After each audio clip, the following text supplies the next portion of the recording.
course, we do want to bring in right now senior political reporter at the Foward, Jacob Kornbluh. Thank you so much for joining us here on Live Now from Fox. And of course, it's more than a week, but we're now seeing all of these different factors with Secretary of State Blinken in Israel, Defense Secretary Lloyd Austin in Israel, and now some senators as well. What do we make of this latest trip, and maybe what are the biggest takeaways from what Schumer said today? The biggest takeaway is that the U.S. actually stands behind Israel in this assault against Hamas targets in Gaza. The question is, how long will that last? To what point will the U.S. administration pressure Israel to either halt this operation, the ground offensive, or give some time for humanitarian passages of Gazans to other places where they're being displaced because of the Israeli airstrikes and the Israeli ground troops who are set to enter Gaza imminently.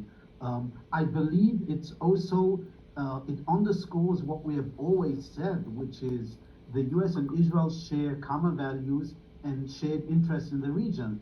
And with this support, the moral support that the U.S. has given, obviously 29 Americans have been lost in these attacks and another 16 unaccounted for. So it's not only a terror attack on Israel, it's obviously a horrific attack. The president has said, Chuck Schumer has said that this has been the worst attack for Jews since the Holocaust.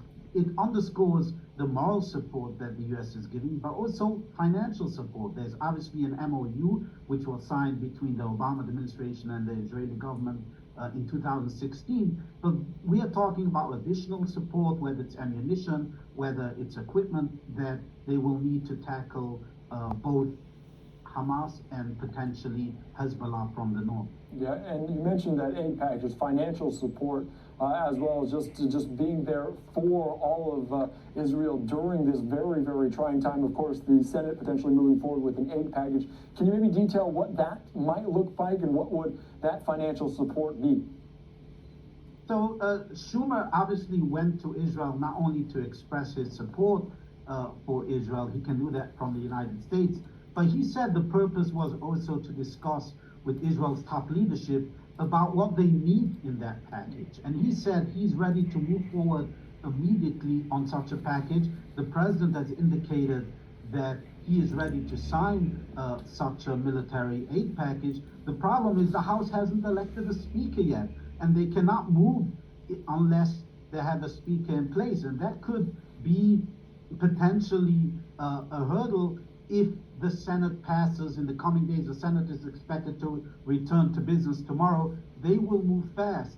The question is, how much pressure does that put on the House to put aside the infighting within the GOP, possibly even House Democrats and the GOP uniting on some sort of consensus speaker in order to move forward with this package? Yeah, and I was going to get right into that because obviously the House paralyzed without a speaker as well. And as this battle continues on, we saw Steve Scalise be nominated, then taken back. We've seen Jim Jordan now potentially move forward. Is there any tangible thing that happens if a speaker is not elected? Is there going to be no aid? Is the U.S. support going to be diminished by the fact that they don't have a speaker? I mean, I don't think we are talking about an immediate threat to Israel's security. Obviously, the support has been ongoing for decades, but every day that passes without the House and the Senate acting in order to bring a package to the president's desk is a day that we could save potentially more lives on both sides, on the Palestinian side and on the Israeli side. And therefore, I think, again, when we talk about bipartisan support for Israel, this is a time when you have to demonstrate that. Yeah, of course, support there for them, but there's a lot of different factors in the region, a lot of different complex views, and the Middle East, the Israeli region is complex as well. And can you maybe discuss maybe just the differing of views from all these different lawmakers with different backgrounds? This hasn't really been a consensus in a total body movement. Maybe can you talk about maybe just the different views taking place there amongst lawmakers in Washington, D.C.?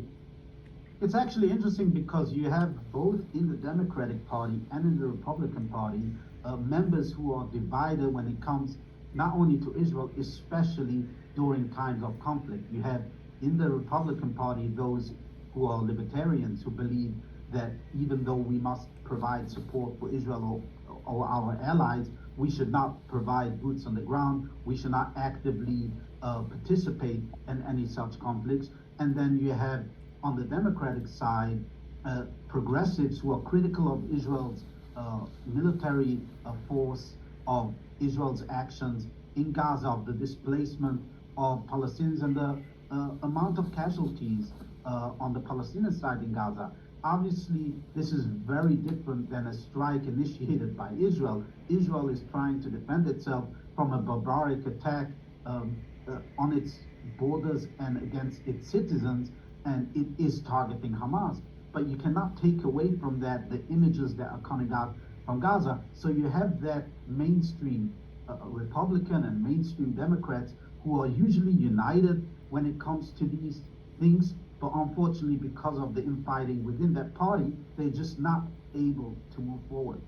Yeah, it's going to be very, very interesting over the next couple of days, couple of weeks as we're trying to get that speaker there. It took 15 rounds back in January. Jacob, thank you so much for joining us here on Live Now from Fox. And my last question just for you over there at the Forward, maybe talk a little bit about the week for you, because obviously as a reporter, you're covering this journalistically, you're covering everything that's going on, but just as a person covering this, maybe talk a little bit about the week and maybe how difficult is it for you, for other colleagues there as we cover this story, this very international but also very real story.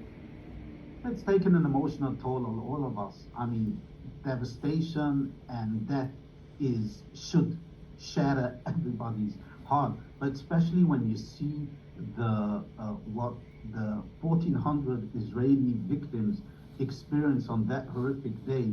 It just you can't comprehend that sort of attack in the 21st century. And so we obviously, as Israelis are reporting to duty, as human rights groups are reporting to duty, as everybody is mobilizing to both crush the terror groups and to help Israelis and all of the victims on both sides to recover, this is our reporting to duty. We have to inform the public about what is happening objectively, correctly, and make sure that everybody is informed both about the Hamas horrific attack, but also about the response and what both Americans and Israelis are doing to get back to harmony and peace. Yeah, definitely. Harmony and peace is something that a lot of people, both sides, are hoping for very, very soon. Jacob, thank you so much. That is a great wrap there, as we're all reporting to duty as we report on this very difficult time, a tragic situation as the war goes into the segment. Jacob, thank you again for joining us here on Live Now from Fox. Thank you. All right, thank you.